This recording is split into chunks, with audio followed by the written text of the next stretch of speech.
Friends, मैं विधि आपकी अपने चैनल मंत्र education hub always is the right way में एक बार फिर से बहुत बहुत स्वागत करती हूँ। आज की क्लास में हम बात करेंगे इंडक्टिव डिडक्टिव मेथड के बारे में। ये दो मेथड से मिलकर बना है, अलग अलग मेथड्स हैं, क्या मीनिंग है उनका, कहाँ पर इसको यूज़ किया जाता है, इनके बेनिफिट्स के बारे में हम बात करेंगे। बहुत ही इंपॉर्टेंट मेथड है, हम क्लासरूम में सबसे ज़्यादा इसका जो है यूज़ करते हैं और साथ ही साथ आप लोगों के एग्ज़ाम के लिए भी बहुत ज़्यादा इंपॉर्टेंट है। इससे रिलेटेड एक ना एक क्वेश्चन आपको जो है इससे मिलेगा ही मिलेगा। तो चलिए बिना वक्त ज़ाया किए आज की क्लास को हम शुरू करते हैं। लेकिन शुरू करने से पहले मैं आपको बताती चलूँ कि सभी जो हमारे प्रीवियस मेथड्स हैं जो हमने किए हैं उनका लिंक जो है डिस्क्रिप्शन में प्रोवाइड कर दिया, वहाँ जाके देख सकते हैं। अगर आपको हमारी क्लासेस इन्फॉर्मेटिव लग रही हैं तो लाइक और सब्सक्राइब करना बिल्कुल मत भूलिएगा। तो चलिए आज की क्लास को हम शुरू करते हैं। जैसे मैंने पहले भी बताया कि इंडक्टिव मेथड और डिडक्टिव मेथड दोनों एक दूसरे की पूरक हैं, अपोजिट हैं। तो ये कहाँ यूज़ होते हैं, कैसे यूज़ होते हैं, तो उसे जानने के लिए जो है हमें पहले जानना होगा कि इंडक्टिव और डिडक्टिव मेथड होता क्या है।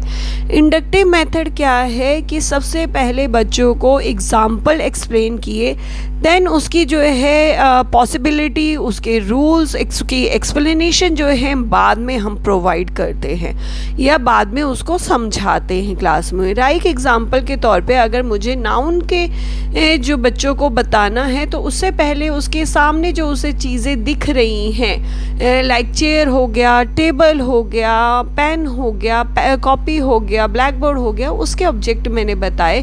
देन उसको मैंने रिलेट किया कि ये सभी क्या है, नाउन है। और ना अब मैं उसके बाद जो एक्सप्लेनेशन दूंगी, नाउन की डेफिनेशंस बताऊंगी कि नाउन की डेफिनेशन होती क्या है, ये सारी चीज़ें नाउन क्यों है। तो यानी पहले एग्जाम्पल, देन उसके बाद जो है मैंने रिलेट किया या उसका पॉसिबिलिटी बताई या उसकी रिलेशन बताया या उसे एक्सप्लेन करना जो है वो हमारा क्या, अगर मैं इस तरीके से चलती हूँ तो ये मेथड क्या कहलाता है, इंडक्टिव मेथड कहलाता है। चीज़ों को रिलेट करना या कह सकते हैं नोन टू अननोन पे जाना बच्चों के लिए ईजी हो जाता है। चीज़ों को समझना जो है ईजी हो जाता है कि जो चीज़ें आती हैं, आने के बाद अब उसे उस दूसरी जो अननोन चीज़ सीख रहे हैं उसे रिलेट करना जो है वो उनके लिए इजी हो जाता है। तो बहुत अच्छा मेथड है किसी भी ग्रामर को ये समझाने के लिए। एक एग्जाम्पल और लेते हैं इजी सा इस मेथड को समझने के लिए कि टीचर जो है बोर्ड पे कुछ सेंटेंसेस लिखती है। वो सेंटेंस जो है सिंपल प्रेजेंट और सिंपल पास्ट टेंस के हैं और बच्चों को पूछती है कि इन डिफरेंस क्या है इन सेंटेंसेस के अंदर। तो कुछ बच्चे जो हैं थोड़ा बहुत उस पर चर्चा करते हैं, बताते हैं मतभेदों के साथ जो है कि मैम ये खाना जो है खाता है, अभी भी खाता है, और एक जो है वो डांस करती थी अब छोड़ चुकी है। तो कुछ इस तरीके से वो जो है बात डिस्कशन जो है वो होगी। लेकिन जब टीचर जब है उनसे डिस्कस कर देती है, एग्जांपल्स दे दिए, देन उसके बाद जो है क्या होगा, टीचर उसको एक्सप्लेन करेगी कि प्रेजेंट टेंस में क्या होता है, सिंपल प्रेजेंट टेंस क्या होता है और पास्ट सिंपल टेंस क्या होता है और इनमें से कौन सा एग्जाम्पल जो है प्रेजेंट का हो सकता है और कौन सा पास का हो सकता है, रूल रेगुलेशंस के साथ जो है उसको बताती है।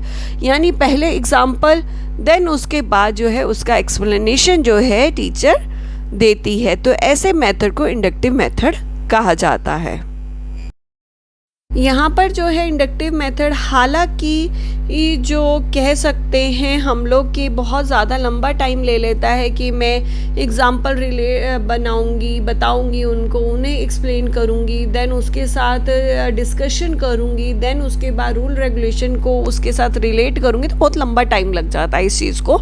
लेकिन फिर भी एजुकेटर्स जो है इस चीज़ के लिए रेडी रहते हैं कि लंबा टाइम ज़रूर लगता है लेकिन बहुत सारे इसके बेनिफिट भी हमें मिलते हैं और रिज़ल्ट जो है बहुत अच्छा आता है। तो उसमें सबसे पहला है कि जो स्टूडेंट का है इंटरेक्शन होता है, पूरा पार्टिसिपेशन होता है। और जबकि हम यही बात करते हैं, जब भी हम कोई मेथड यूज़ करते हैं तो बच्चों का पार्टिसिपेशन होना बहुत ज़रूरी है, इंटरेक्शन होना बहुत ज़रूरी है और ऐसे उसमें लर्निंग बहुत ज़्यादा स्ट्रॉन्ग होती है चीज़ों जो है जल्दी और अच्छे से जो है समझ में आती हैं। तो इसमें इंटरेक्शन और पार्टिसिपेशन की वजह से जो है पूरी तरीके से क्या कहते हैं कि पूरी तरीके से जो है बच्चों को लर्निंग जो है बहुत स्ट्रॉन्ग इसकी होती है।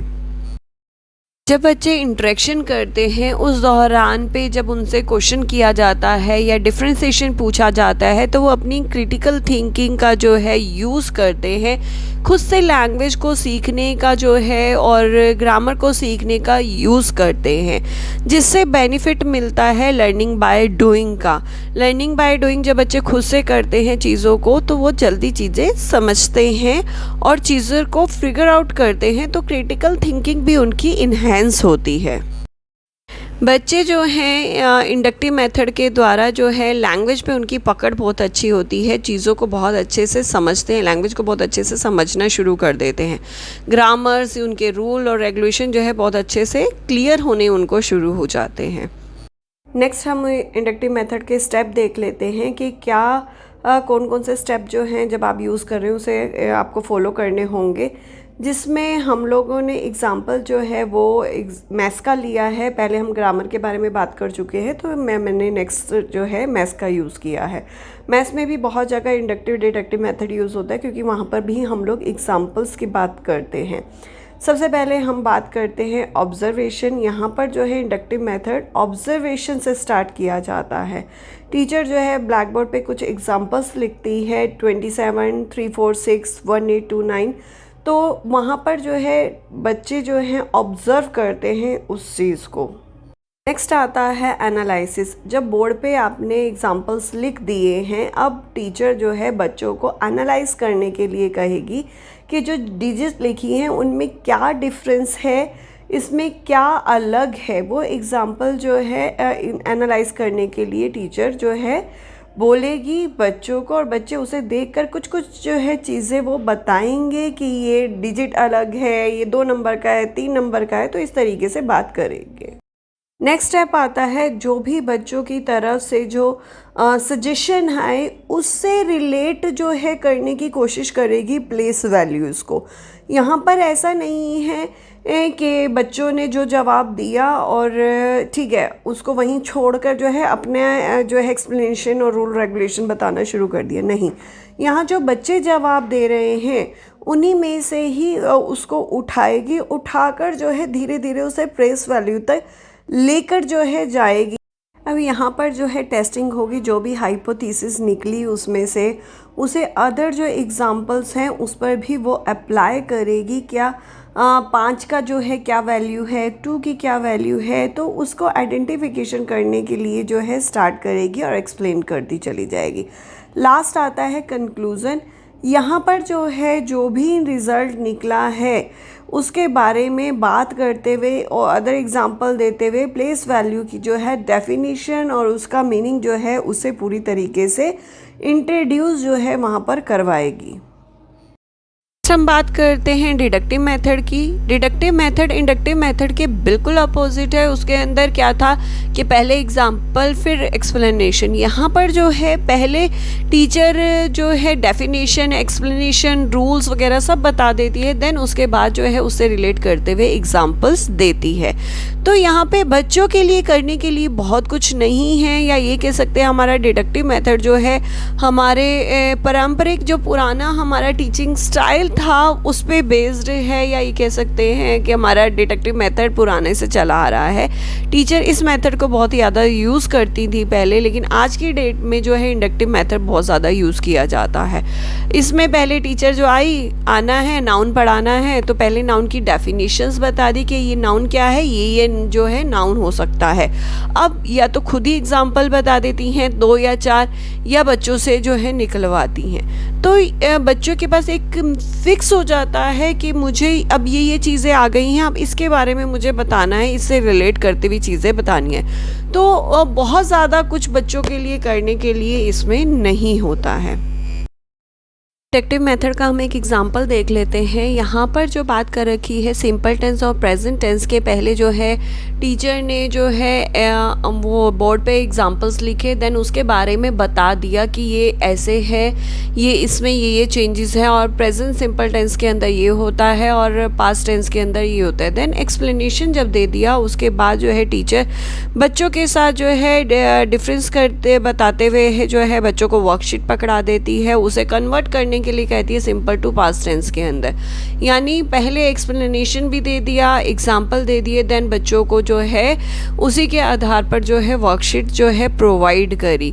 इसके अंदर पहले एक्सप्लेनेशन, एग्जाम्पल, देन बच्चों के साथ डिस्कशन या बात की जाती है डिडक्टिव मेथड के अंदर।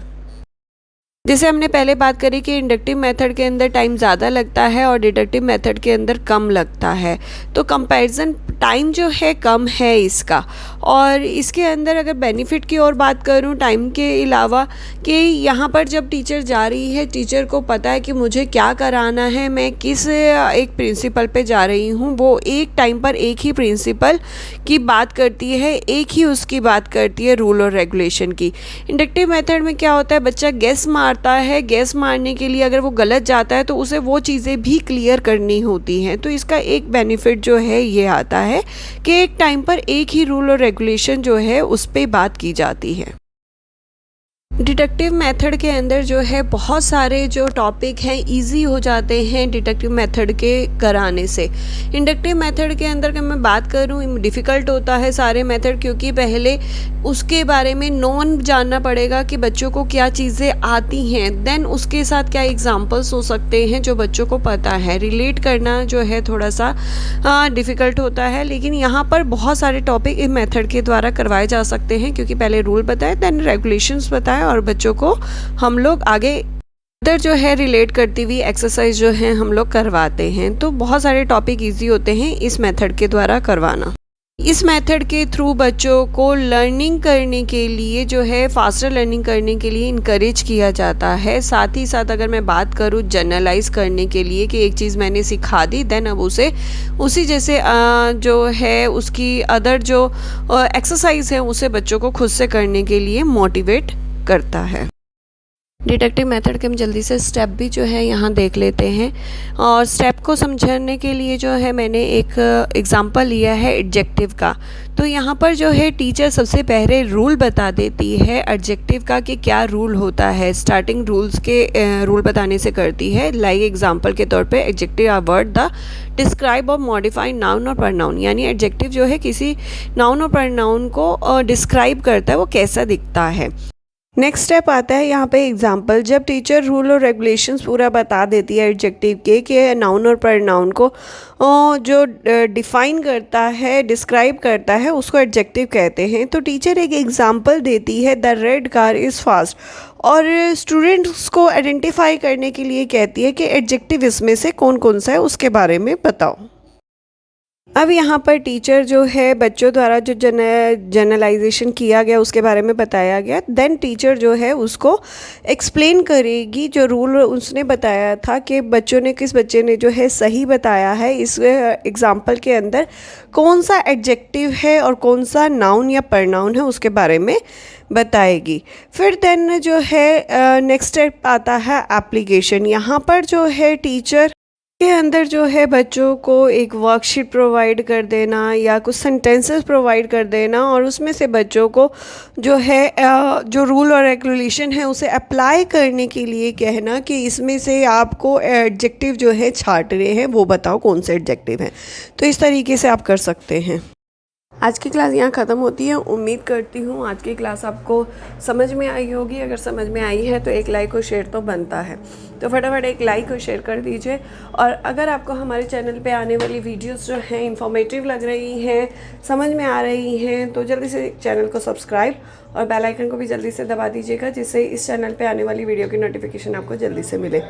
तो चलिए आज के लिए बस इतना ही। नमस्ते, शुक्रिया। एक बार फिर से हाजिर होंगे एक नई वीडियो के साथ, एक नई अपडेट के साथ।